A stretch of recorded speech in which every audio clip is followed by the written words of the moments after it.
be involved in the biggest conversation around fatherhood that South Africa has ever seen. We are talking about promoting the active, positive presence of men in the lives of children. Now, welcome to the BrettFish Out of the Fishbowl podcast. If you are here for the first time, I have 2 seasons of 13 episodes I would love for you to listen to and engage with. And in fact, right after this, I'm jumping into recording episode 1 of season 3. It is on the way. But this felt like something that couldn't wait because Heartlines, who is the NGO that I work for, are doing incredible values-based storytelling work. And they've got a program called Fathers Matter that is currently being launched all around South Africa. In fact, on the 17th of September on SABC2, the first of 6 30-minute movies will be screened that shine the light on different values of fatherhood that we are very excited to show you.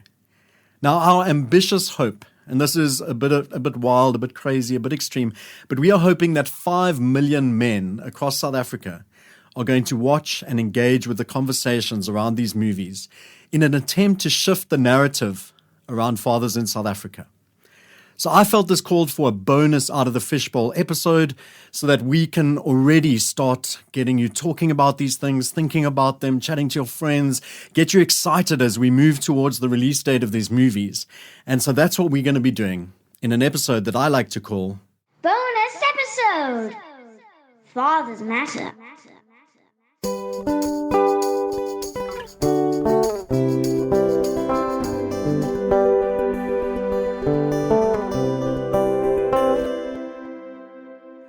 So just over a month ago, my 81-year-old dad and my mom came to town to cheer me on at a hockey game I was playing for the Masters team, VOB, that I play with. Now get this, I am 48 years old. And it was a thrill looking up and seeing my parents supporting me at a game. Some people never get this. I was just thinking about the ridiculousness of parents going to watch a 48-year-old guy play hockey. And yet you get kids who look up and their dad is missing from the audience, from the crowd. Some kids just never have that. And yet that's one of the ways that my parents have been able to show their love for me, continually coming to hockey games where they can and supporting me, even though I'm now grown up. Now, as we've started doing the Fathers Matter promo presentations, which are all based on extensive research, one stat absolutely floored me, and it continues to. We're doing promotions every time it comes up on the screen, and the statistic is this: over 60% of children in South Africa grow up without a biological father present in the home. Now, take a moment. That's just talking about having a biological father present. You can have a biological father who is present in the home, who is completely absent from the lives of his kids. He can be emotionally distant, spiritually distant, verbally abusive, all those kind of things. And we're just saying that just families with like a dad physically there, 60% of children in South Africa grow up without that. South Africa has a fatherhood crisis.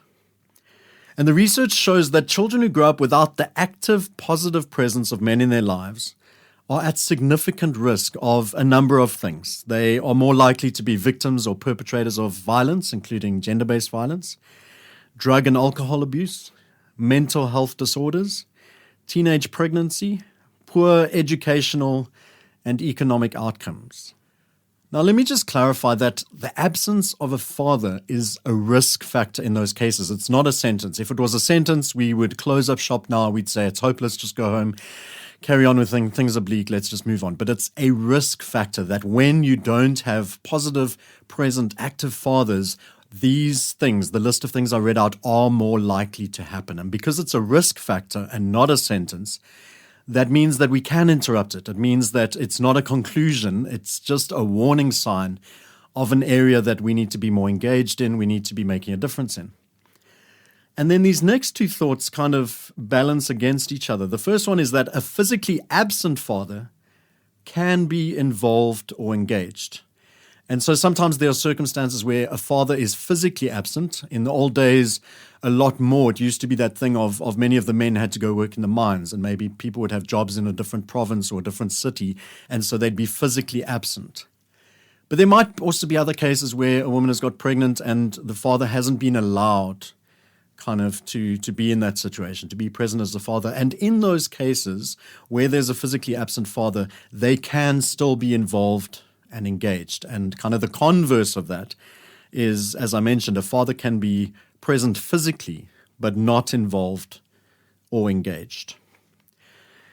And then a few other things I'd like to clarify alongside these thoughts that we're making, the presentations that we are showing around the country.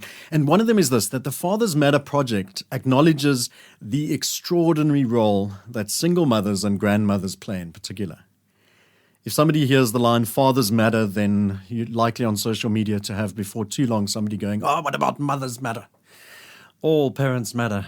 And things like that. And we've seen it in the race conversations, right? We have people clamoring for Black Lives Matters, and somebody goes, oh, white lives matter. All lives matter. And as a white person speaking to you, I can testify to the fact that there's never been a day in the history of the world where we've had to campaign for white lives to matter. White lives have always mattered. But there have been occasions when Black lives haven't mattered. And so at those times, we've had to hold up a banner. We've had to do the work of saying, Black Lives Matter. And so in the same way, we are fully kind of, it's an understood thing that mothers' lives matter, that mothers have generally been doing the bulk of the work and carrying the load when it comes to children in South Africa. And so it almost goes without saying. We need to say it. We need to acknowledge. We need to cheer them on. We need to thank them. But mothers' lives matter. That bar is really high. And what we're saying is it's time for men to really step up. We need to lift the extent of fathers' lives mattering so that we can kind of meet where mothers have always been and grandmothers have been excellent in those roles. And there's no clear-cut situations. So there are places where obviously dads are doing an amazing job. There are other situations where grandfathers have stepped in. These stories are complicated. They're nuanced. There's not one size fits all at all. And then one of the things that I really love about Heartlines, I'm not sure if we coined this phrase, but I was introduced to it through Heartlines, and I absolutely love it, is this idea of the concept of social fathers. So if you have someone like me that doesn't have my own children, I have 8 nephews and nieces around the world. I've got 2 in America, I've got 1 in the UK, 2 in Morocco, 2 in Durban, 1 in Cape Town. And so I'm an uncle. I'm also a youth leader. I'm also a mentor officially to one young guy who said, hey, will you be my mentor? But also to a lot of other younger guys that I'm walking alongside and trying to encourage them and cheer them on and wrestle with hard issues with them. And so this idea of being a social father, there are many situations and circumstances where I've been able to step into what are often gaps. So if a father is absent, a social father can come in and fill that gap. But also one of my best mates, Duncan, has 3 children, and so I can support him as a father. And so I'm not taking his role, I'm not stepping in the way, but I'm cheerleading him on. And there might be times when I've got energy that he doesn't have to get in there and play with his kids or just to encourage him or just to have hard conversations with him. And so there's spaces where social fathers can either step into gaps where there's a complete absence because people have died or people have moved away or just never been known in the space, but also where people are fathering and where it's difficult to parent by yourself and to be able to say we're going to walk this journey together, this idea that a village raises a child. And so I love that theme of social fathers. And so we've got these movies that are going to be dropping on SABC2. And like I said, it starts on the 17th of September. And then for 6 weeks in a row, every Saturday at 8:30 p.m., a 30-minute movie is going to drop. And then it's going to be repeated on Thursday. And then within 24 hours of being available, you can stream it on a site called Telkom One for free. So there's various ways in which you can set up watching these movies, but also watching them with other people and having conversations. And so before I go into kind of a synopsis of the 6 stories that we're going to be telling and invite you to engage with those, the program Fathers Matter that we have is based around 8 key themes. And I've already spoken into some of these, but let me just go through those to give you an idea of what the movies have been based on. Some of these themes, drawing them out, posing questions around them, getting people to think about these things. The first one is that a father's responsibility is more than providing money. And so in some places or cases or circumstances, whatever, there's this notion that the father is like the ATM. He supplies the money, job done, hand over to the woman, and he can step back and his work has been done. And so we want to challenge that idea and say that we're talking about present active fathers beyond there is a responsibility, obviously, for provision. And obviously in today's society that is changing. It used to be the man does that and the woman does everything else. Now we've got men and women who are employed and working in different ways. And so that happens in a variety of different ways. And what we're saying is that the father has to be more active than just kind of paying bills at the end of the month. Secondly, fathers should be encouraged to play a positive role in their children's lives, and that we should be creating opportunities for that involvement. Thirdly, a father's involvement can promote the well-being for children. So as I read that list of risk factors at the beginning, these are things that can happen with the absence of a present active father. So the presence of a father who is active, who is loving, who is engaged, can promote the well-being for children. And there are improved social, health, and educational outcomes when there's shared attachment, especially in the first 1,000 days. This was another fact that as we started doing the presentation, it jumped out at me because I had heard the notion of the importance of kind of physical connection when a mother has a baby. And I think many of us thought that that was a mom thing. That when the mom has the baby, there must be physical touch. There must be emotional touch. We hear about this idea of speaking to the child when they're in the womb. They can start to recognize your voice and start to build attachment. But the research has shown that the same is true for dads. And I think often we've missed out on that because of well-meaningness. It's not because fathers are absent or trying to do badly or whatever, but we've had that understanding that it's important for the mother to be bonded with the child. But the research shows that in the first 1,000 days especially, through physical contact, through voice, through connection, the father is present. And so sometimes fatherhood or fathering has been done badly just because of an absence of knowledge. We haven't understood that. And so the father has thought he's doing the right thing in terms of handing the baby over to the mother because of the importance of that connection. And so some of what we're doing is just sharing the knowledge that fathers need to get in there. They need to really be connected. And then both women and men can learn how to care for children. Skills in parenting build confidence. And for any of you that are listening that have children, if we were in a hall, I'd ask you to raise your hands if you went to parenting school. And that's going to be a laugh that follows because what is parenting school? Like, there's no handbook. There's no course you do. You have a baby and then it's good luck. You're on your own. And in good situations, hopefully you have a community, you've got family, you've got friends that can help speak into that area. But a lot of the time, new parents are just left with a child and it's like, good luck. How do we make this thing go up? Or you're getting advice and you're getting two sets of advice that are completely contradictory. One of them will be saying, you always have to do this. And the other person will be saying, never, ever do that. And you're sitting there going, oh, my baby, what am I going to do? And so there's space for learning. And once we learn how to do these things, we can build confidence. And so through the Fathers Matter conversations, we're inviting communities. We're working specifically with churches, but also other spaces as well, and inviting communities to be spaces of learning, to be spaces where people can ask questions, where people can be confused or be scared, and have people there, maybe people that have already walked the journey, that can encourage them. And that's the importance of kind of an intergenerational thing in this conversation, that people that have walked the journey before can often give really good advice and really help you out. Another thing we see is that shared decision-making and good communication between parents is essential for the well-being of their children. And again, it's just talking about this active presence as opposed to a passive presence. The seventh key theme is that social fathers can make a positive difference in the raising of children. I already spoke about social fathers. Who are the people that maybe don't have their own children, that can step inside, that can fill gaps, or just stand alongside as support? And then point number 8 is also another one which has struck me as we've been presenting this course. Supportive social networks such as the church and other places can promote healing for people who have a father wound. And any time that I've shared this point with a group full of people, there are people in the audience that I know have never heard the term father wound before. And yet I see recognition, I see nodding of heads. People immediately understand and resonate with that.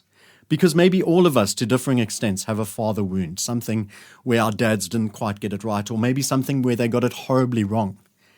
And if we don't address that, if we don't deal with it, if we don't work through the wounds of our father, and it can be our mothers as well, it can be wounds that have been passed down to us from our parents, then we are likely to repeat them.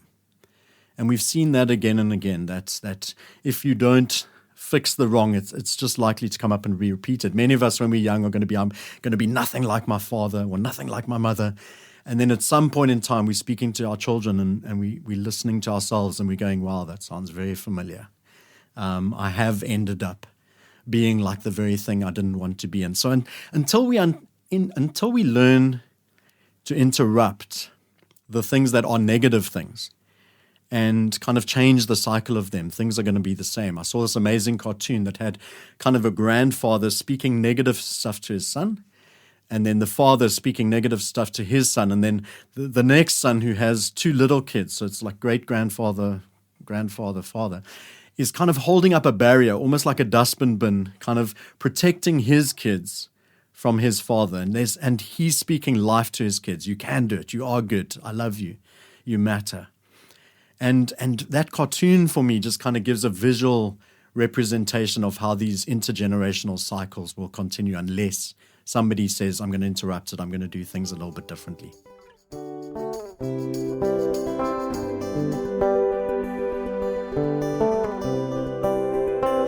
So that brings us to the films. And the hope with these films is that you can get really creative in how you watch them. What I love about them is they're 30 minutes long, so you're not inviting somebody into this really long experience. But Fathers Matter, or Heartlines at least, through the Fathers Matter program, have created dialogues around the movies that are available free of charge from our website, heartlines.org.za. And so you can go onto the website, you can download them, you can get hold of me or one of the Heartlines people and get hold of it. And it will talk you through some of the key questions and themes in the movie. So you could sit with a church group, you could sit with a sports team, you could sit with your family, you could sit with another family and find a creative way of sitting, watching a 30-minute movie and then just talking through some of the issues that show up in the movies that they've been around. And I've had the privilege of reading through the 6 scripts, and there are some powerful, powerful stories coming your way. And so just to give you an idea of what those are, the first one is a film called Family Portrait. And the thematic question that movie looks at is, can men provide as good care for their children as women do? And it's the story of an artist called Ayize, and his girlfriend is pregnant and has a child, and he is wanting to be active. He's wanting to be present, but he's an artist, and so he doesn't have money. And especially the in-laws, his mother-in-law, is getting in the way of him connecting with his child because she sees him as no good. He's not a provider. And so there's the wrestling between a guy that really loves, really wants to be active, but his circumstances are challenging that. And what's exciting about a lot of these movies is Family Portrait is going to be in Sesotho and isiZulu with English subtitles. So the different films have different languages that they're going to be in that you can follow in English as well to, again, just encourage greater conversations, to encourage further engagement. The second movie is called In Time, and the thematic question it asks is, can a physically absent father still be present for his child? And in this story, you've got a young daughter who is an athlete, and she's busy training for one of the biggest runs of her life. There are some talent spotters, I think, from the USA that are going to be at this event. And the question is whether her father will make it to the event in time to support her. Her father is physically absent because he works in the mines. It's the only way that he can support the family. And the people in the mine gather money together so he can go to this event. And all these kind of things happen on the way as barriers and obstacles. And the whole question of the movie is he going to make it in time? And the daughter is kind of like, Dad, don't let me down this time. The third film, Everything a Boy Could Want, the thematic question is providing materially enough to support the well-being of a child. And so you've got a child in that movie who plays rugby, and his dad is financially affluent. He's got everything. And so he gives his kid everything, PlayStations, the latest rugby boots, everything that he needs and wants, and almost uses that as a substitute for giving him love because he's very emotionally distant. But I'm giving you everything you want. And then this kid has a friend he meets who's not as wealthy as him, and I think he ends up giving him these expensive rugby boots that his dad gave him, actually. But the kid that he befriends, he gets to observe that kid who has a really loving and engaged and active father. And the story is called Everything a Boy Could Want. He was given everything a boy could want, but is missing the one thing that he really wanted and needed. So another really powerful story. Film number 4 is called Melody, and the question is, how does being abandoned by a father during childhood impact on a person's life? And so you've got a young woman who's about to get married, and the lobola negotiations are happening, and she realizes that something is missing. And her father left when she was a baby, and so she sets out to go track down her dad that she's never known, and to see if there's a possible way that he can get engaged in this crucial moment that is important to her. The 5th film is called Airwalker, and the thematic question, do fighting parents affect children's well-being? You've got a young girl who's a skateboarder, and she's super talented, and she comes from a separated family. I think she lives with her mom, and the dad is wanting to be active in her life, but the mom is kind of keeping him away because of past indiscretions and things like that. And at some point, she has this life-threatening event happen at the skate park, and the question is, will the dad be allowed to kind of come in and assist and help? Do fighting parents affect the children's well-being when the child is at stake? And then the last film is called Manskap, and the thematic question, can a social father provide healing to a troubled child? So that film's going to be shot in Afrikaans, and basically you've got a young kid in a gangster situation where this young kid loves cars and everything to do with cars, and kind of gets involved with the wrong crowd. And there is a social father, so not his actual father, but somebody in the community that is really connected with him and really trying to encourage him and show him a better path that he can be on. And can a social father provide healing to a troubled child is the question there. And so we've got these 6 movies, powerful, powerful stories that all look at different aspects of fatherhood and invite us into engaging in conversations that will be relevant to us in our families, in our communities, and in our country. And the exciting thing is that this week we had 5 launch events in Cape Town. So Monday morning we were in Mitchell's Plain, Monday evening in Athlone, this morning there was one in Claremont, tomorrow in N1 City, Friday we're in Somerset West.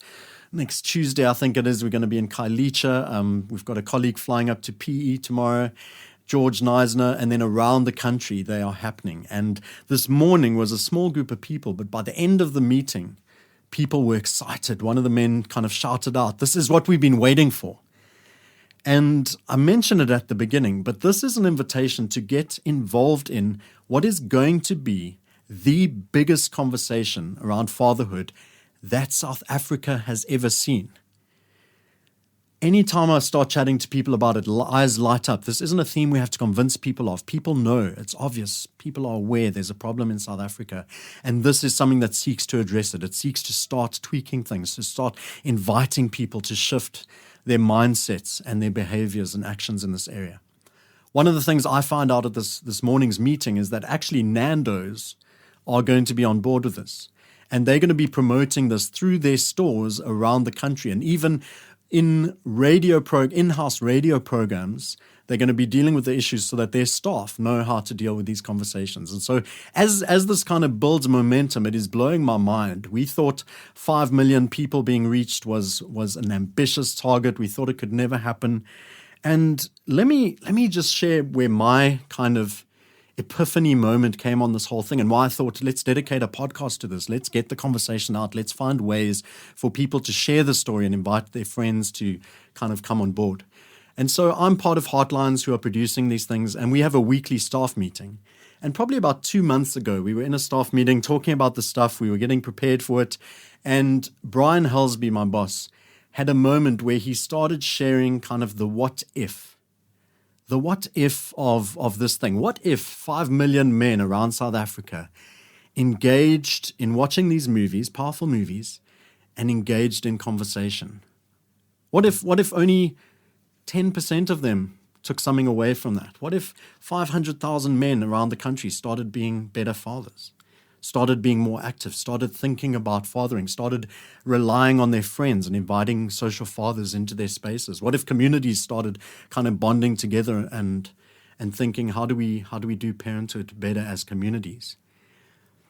And so much of the time in South Africa, I think we feel so hopeless. We top the lists of all the wrong things. Murder capital of the world, rape capital of the world. We're always kind of at the top of the wrong lists, and GBV is out of control. And we hear some of the violence that goes on from week to week. And it's not normal, not that there is ever a normal sense of violence, but often it's just over the top.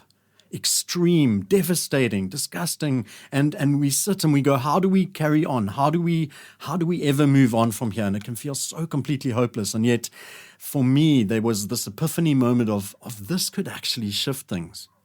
We're not going to fix GBV overnight. We're not going to change parenting overnight. But if we could get 5 million men to sit and watch and engage, and we've got mothers as well, and we've got children as well, the next generation of fathers are sitting and listening and starting to have conversation, then what will things look like in 5 years' time if there's been this little shift of momentum? We dent the narrative a little bit. What if a greater percentage of fathers have the understanding that they need to be present, that they need to be involved, that they need to be active, that it's not enough just to be the money machine or whatever? And maybe, just maybe, there's an opportunity to bring about that hope, to see that hope realized. Maybe not even for us, maybe for the next generation. But there's a very real hope that after the biggest conversation in South Africa around fatherhood, that things could shift. And so that is the invitation that I'm sharing with you today. I want to say to you, get involved. Everything is available on the website, fathersmatter.org.za. You can go through it that way. You can go through the Heartlines website. You can get hold of me, Brett, at heartlines.org.za, or find the Heartlines person in your province. We've got reps in every province in the country. We've got some champions in the provinces that are also helping us do this work. And as I said, over the next 3 or 4 weeks, we're going to be having events all over the place. If you've got a group of people, you could invite them together and have an event. And when I spoke about creativity, there's 1 or 2 stories I want to share with you just before I end this off. The one is when I was speaking to the pastor in Mitchell's Plain, and he spoke to me about the CPF, the Community Policing Forum. And they've got leaders that they know in that space. And what if we run Fathers Matter with that group of people? We're talking about neighborhood watches. We're talking about groups that are sometimes containing some of the most toxic people or toxic males in our spaces, people with guns ready to go and donner the oaks on the street.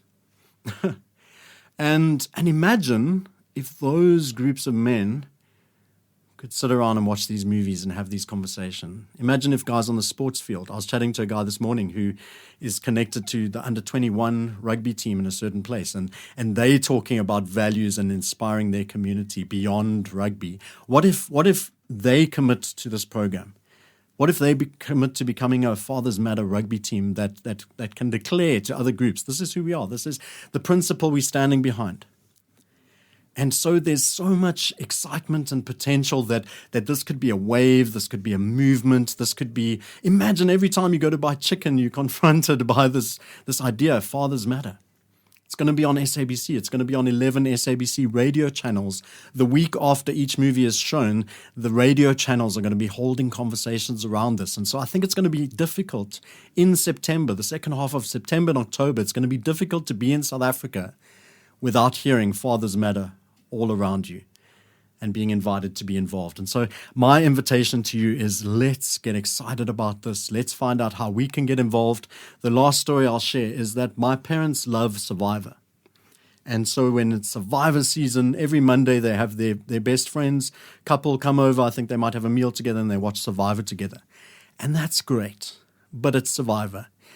We've got this opportunity where there are going to be movies on SABC2 on a Saturday, shown again on a Thursday, and available for streaming.